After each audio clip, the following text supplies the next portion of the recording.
సర్వశక్తిమంతుడైనటువంటి యేసుక్రీస్తు పరిశుద్ధ నామములో ఈ ఉదయకాల ధ్యానాంశాలు వినుచున్న మీ అందరికీ క్రీస్తు నామములో శుభాలను తెలియచేస్తున్నాను.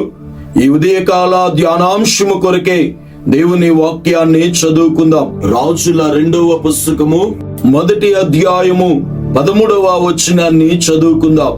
ఇంకను రాజు 50 మంది అధిపతి అయిన ఒకరిని వాని 50 మందితో కూడా పంపగా 50 మంది మీద అధిపతి అయిన ఆ 3వ వాడు వచ్చి ఏలియా ఎదుట మోకాళ్ళుని, దైవజనుడా, దయచేసి నా ప్రాణమును, నీ దాసులైన ఈ 50 మంది ప్రాణములను నీ దృష్టికి ప్రియమైనవిగా ఉండనిమ్ము. చదవబడిన లేఖన భాగములో అహాబు కుమారుడైనటువంటి అహజ్యా షోమ్రోనులోని తన మేడగది కిటికీలో నుండి క్రింద పడి అతడు రోగస్తుడై ఉన్నప్పుడు తన వద్ద ఉన్నటువంటి పనివారిని పిలిచి ఎక్రోను దేవతైన బయల్జెబూలు యొద్దకు వెళ్ళి నేను రోగము నుండి విడుదల పొందుతానా లేదా అని విచారించమని తన పనివారిని పంపిస్తున్నప్పుడు దేవుడైన యెహోవా ఏలియాతో మాట్లాడి ఆ పనివారి ఎదుటికి నీవు వెళ్ళి వారికి ఈ మాట చెప్పమని దేవుడు తెలియచేస్తాడు. ఏలియా వెళ్ళి వారితో చెప్తాడు, ఇదిగో మీ రాజు ఎక్కిన మంచం ఇక దిగుడు, అతడు మరణమవుతాడు అని చెబుతూ ఈ దేశములో దేవుడు లేడనుకుని ఎక్రోను దేవతైన బయల్జెబూలు యొద్దకు మీరు వెళుతూ ఉన్నారు.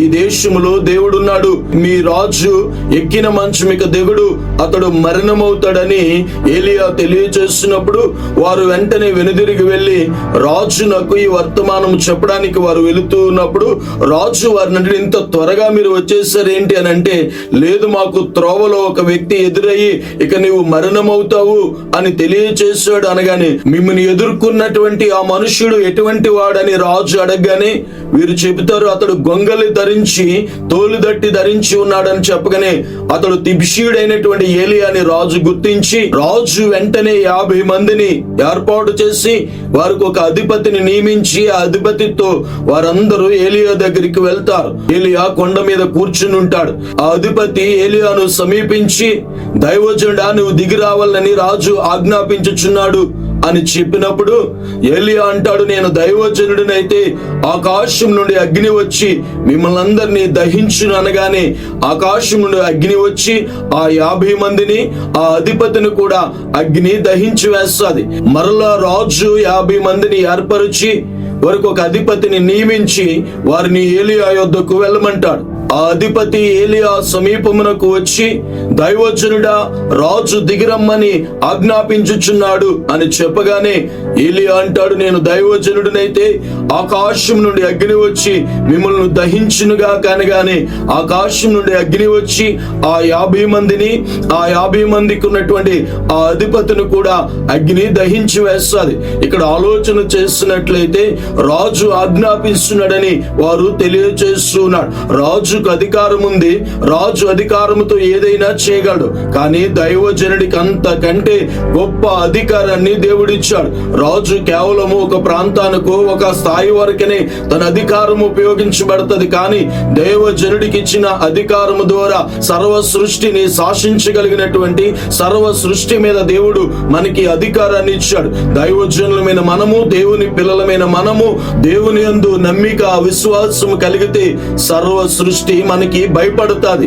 ఇక్కడ రాజు అధికారాన్ని బట్టి వారు వచ్చి మాట్లాడినప్పుడు ఏలియా దేవుని సన్నిధానంలో అంటాడు, అగ్ని దిగి వచ్చి మిమ్మల్ని దహించిన అనగానే వారందరూ చనిపోతారు. మొదటి వారు అలాగే చనిపోయారు, రెండవ వారు అలాగే చనిపోయారు. ఇంచుమించు 102 మంది చనిపోయారు. మరలా రాజు మరొక 50 మందిని ఏర్పాటు చేసి వారికి ఒక అధిపతిని నియమించి ఏలియా దగ్గరికి పంపిస్తారు. ఏలియా దగ్గరికి పంపించినప్పుడు ఆ అధిపతి అధికారముతో ఏలియా యొద్దకు వస్తాడు. కానీ ఏలియా యొద్దకు వచ్చేసరికి అక్కడున్న పరిస్థితులన్నీ చూసేసరికి ముందు వచ్చిన వారు వెనక వచ్చిన వారు కూడా చనిపోయి ఉంటారు. ఎప్పుడైతే ఆ పరిస్థితిని చూశాడో ఆ అధిపతి వెంటనే ఏలియా ఎదుట మోకరించి దైవజనుడా నా ప్రాణమును ఈ 50 మంది ప్రాణమును నీ దృష్టికి ప్రియమైనదిగా ఎంచు అని ఏలియా ఎదుట ఎప్పుడైతే మోకరించి అతడు బ్రతిమాలుకుంటూ ఉన్నాడు. వాస్తవంగా అతనికి అధికారం ఉంది, రాజు అధికారం ఇచ్చి పంపించాడు. కానీ తన అధికారాలు ఏవి దైవజనుడి ముందు దేవుని ఎదుట పనికి రావని ఆ అధిపతి గుర్తించి వెంటనే అతడు బుద్ధి తెచ్చుకుని దేవుని శక్తిని గుర్తించి దైవజనుడి ఎదుట మోకాళ్ళలోని ప్రార్థన చేస్తున్నట్లుగా మనం చూస్తాం. చాలా మంది ఈ రోజు వారి జీవితాల్లో ఎన్ని నష్టాలు కలిగినా, ఎన్ని బలహీనతలు కలుగుతున్నా, ఎన్ని శోధనలు వస్తున్నా, ఎన్నో పరిస్థితులు ఎదుర్కొంటూ ఉన్నా దైవికమైన శక్తిని గ్రహించలేక అనేక మంది శోధించబడుతున్నారు, అనేక మంది నాశనానికి వెళ్ళిపోతూ ఉన్నారు. కానీ అధిపతి ఆ పరిస్థితులన్నీ గ్రహించాడు.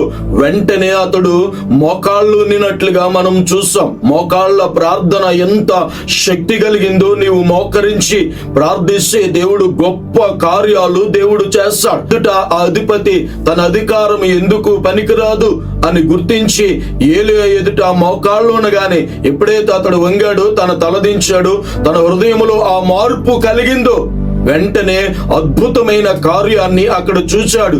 ఏంటి అద్భుతం అంటే, దేవుని దూత దిగివచ్చి ఏలియాతో అంటది, నీవు ఇతనితో వెళ్ళు, భయపడొద్దు అని దేవుడు తెలియచేస్తాడు. అంటే మోకాళ్ళు ఎప్పుడైతే వేసాడో ఈ అధిపతి, పరిస్థితులన్నీ మారిపోయినాయి. ఇంతకు ముందున్న పరిస్థితికి ఇప్పుడు పరిస్థితికి లేదు. ఇంతకు ముందు వచ్చినటువంటి ఆ అధిపతులు చనిపోయారు, తర్వాత వచ్చిన అధిపతులు చనిపోయారు. కానీ ఎప్పుడైతే ఇతడు మోకాళ్ళు వేసాడో, ఎప్పుడైతే గ్రహించాడు, తనలో మార్పు వచ్చిందో, దేవుని కార్యాన్ని అక్కడ చూస్తూ ఉన్నాం. ఈరోజు మన జీవితాల్లో దైవ కార్యం జరగాలి అని అంటే, దేవుని కార్యాన్ని మనం పొందాలి అంటే మన జీవితంలో మార్పు రావాలి. మన జీవితంలో మార్పు వస్తేనే మహిమ గల కార్యాలను మనము చూడగలుగుతాం.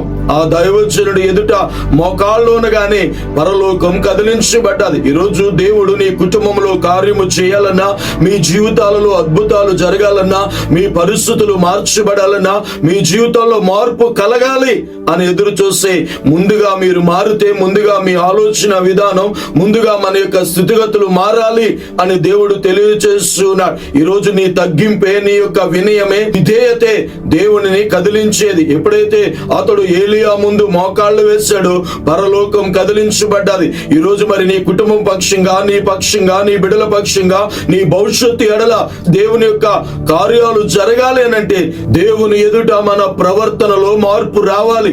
మార్పు వస్తేనే, మార్పు రాకముందు అక్కడ నాశనం ఉంది. ఎప్పుడైతే అతనిలో మార్పు వచ్చిందో, ఆ అధిపతులు చేసినట్లుగా కాకుండా అతడు మోకాళ్ళ మీదకి రాగానే దేవుని కార్యాన్ని అక్కడ మనం చూస్తాం. ముందేమో నాశనం, వచ్చిన వారు చనిపోయారు, రెండో వారు చనిపోయారు. కానీ ఇక్కడ దేవుని కనికరము దిగి వచ్చింది.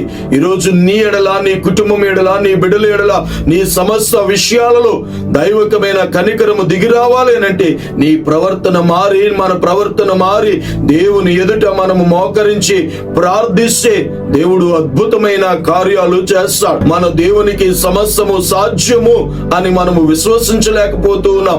ఈ రోజైనా ఈ ఉదయకాల ధ్యానాంశాలు వినుచున్న మీ జీవితాల్లో ఇప్పుడైనా ప్రభు ఎదుట మీరు లోబడి, ప్రభు ఎదుట మీరు మోకరించి, దేవుని ఎదుట మిమ్మల్ని మీరు తగ్గించుకుని, మీ ప్రవర్తన మార్చుకుని ప్రార్థన చేస్తే దేవుడు గొప్ప కార్యాలు చేస్తాడు.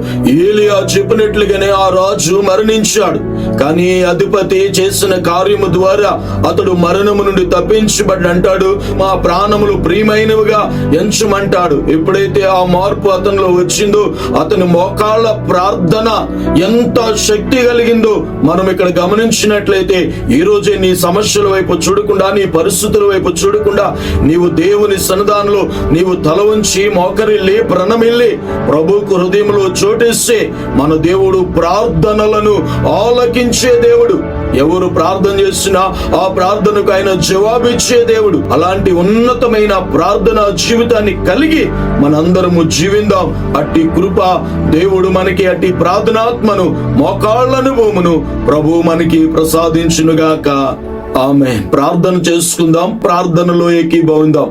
కృపా సత్య సంపూర్ణమైన మా తండ్రి, మీకు వందనాలు, స్తుతులు, స్తోత్రాలు చెల్లిస్తున్నాం. ఈ ఉదయకాల ధ్యానాంశాలు వినుచున్న మా బిడ్డలందరినీ దినదినము మీ లేఖనాల ద్వారా మీరు బలపరుస్తూ ఆత్మీయంగా వర్ధిలింప చేస్తున్నందుకే వందనాలు. మేమందరం ఇంకను మీ ఎదుట విధేయత కలిగి మేమందరము ముందుకు కొనసాగడానికి, ఆధ్యాత్మికతలో మేము వర్ధిల్లునట్లు మీరు సహాయము చేయమని ప్రార్థన చేస్తున్నాం.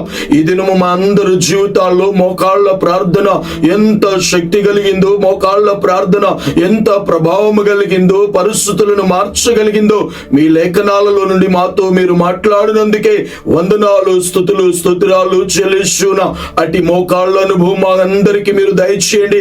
ఈరోజు మా జీవితాల్లో పరిస్థితులు మారడానికి, పరిస్థితులను మేము జయించడానికి మేమందరము గ్రహింపు కలిగి మీరు శక్తి కలిగిన దేవుడని ప్రార్థిస్తే అద్భుతాలు చేయగలిగిన దేవుడని విశ్వాసముతో, విధేయతతో ప్రార్థించేవారుగా మమ్మల్ని అందరినీ మీరు సిద్ధపరచమని, ఇంకా ఎవరైతే ప్రార్థించలేకుండా ఉన్నారో, ఇంకా ఎవరైతే మోకాళ్ళ అనుభవం లేని వారిగా జీవిస్తున్నారో వారందరి జీవితాల్లో ఈ ఉదయకాలం ఈ కార్యమును జరిగించి ఆత్మీయంగాను, ఆధ్యాత్మికంగాను, శారీరకంగాను అన్ని విషయాలలో మీ లేఖనానుసారంగా జీవించడానికి అట్టి ప్రార్థనా జీవితాలు, అటు లోబడే మనస్సును, అటు విధేయతను మాకందరికీ మీరు ప్రసాదించి గొప్ప ప్రార్థనా పరులుగా మమ్మల్ని అందరినీ మీరు సిద్ధపరిచి మహిమ పొందమని యేసు నామములో ఈ మనవులు అడుగుచున్నాను పరమ తండ్రి, ఆమేన్.